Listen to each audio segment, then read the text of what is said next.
Operation തൂഫാന്റെ ഭാഗമായി ഈരാറ്റുപേട്ടയിൽ നിരോധിത പുകയില ഉൽപ്പന്നങ്ങൾ വിറ്റ കട പൊളിച്ചു നീക്കി.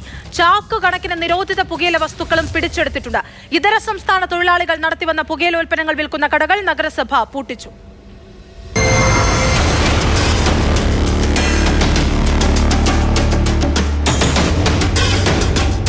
സാധനം വേണമെങ്കിൽ നിങ്ങൾ പറക്കിക്കൊണ്ടു നിങ്ങളുടെ സാധനം വേണം പറക്കിക്കൊണ്ടു പോകും. തട്ടത്തോട്ട് പോകാനൊന്നും പറ്റില്ല. തട്ടത്തോട്ട് പോകുന്നത്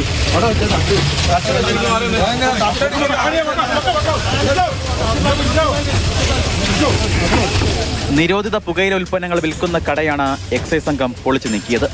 നഗരസഭയുടെ സ്ഥലം കയ്യേറിയായിരുന്നു കട പ്രവർത്തിച്ചിരുന്നത്. നേരത്തെ പലതവണ നഗരസഭ കടയ്ക്ക് നോട്ടീസ് നൽകിയിരുന്നു. എന്നാൽ ലഹരി വസ്തുക്കൾ വിൽക്കുന്നത് നിർത്താൻ കടയുടമ തയ്യാറായില്ല. ഇതിന് പിന്നാലെയാണ് ഓപ്പറേഷൻ തൂഫാന്റെ ഭാഗമായി കട പൊളിച്ചു നീക്കിയത്.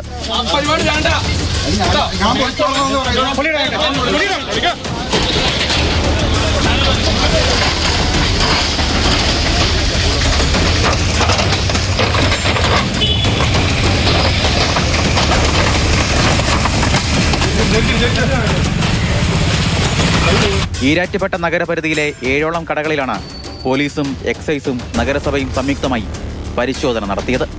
ചാക്ക് കണക്കിന് നിരോധിത പുകയില ഉൽപ്പന്നങ്ങൾ കണ്ടെടുത്തു.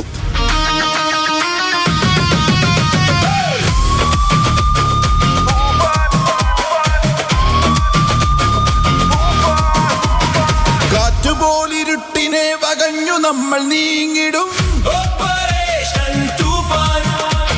വിഷം വിതച്ച വിത്തുകൾ പറിച്ചെറിഞ്ഞു പാഞ്ഞിടും. ഇതര സംസ്ഥാന തൊഴിലാളികൾ നടത്തിവന്ന കടകൾ നഗരസഭ പൂട്ടിച്ചു. വരും ദിവസങ്ങളിലും പരിശോധന തുടരാനാണ് നഗരസഭയുടെ തീരുമാനം.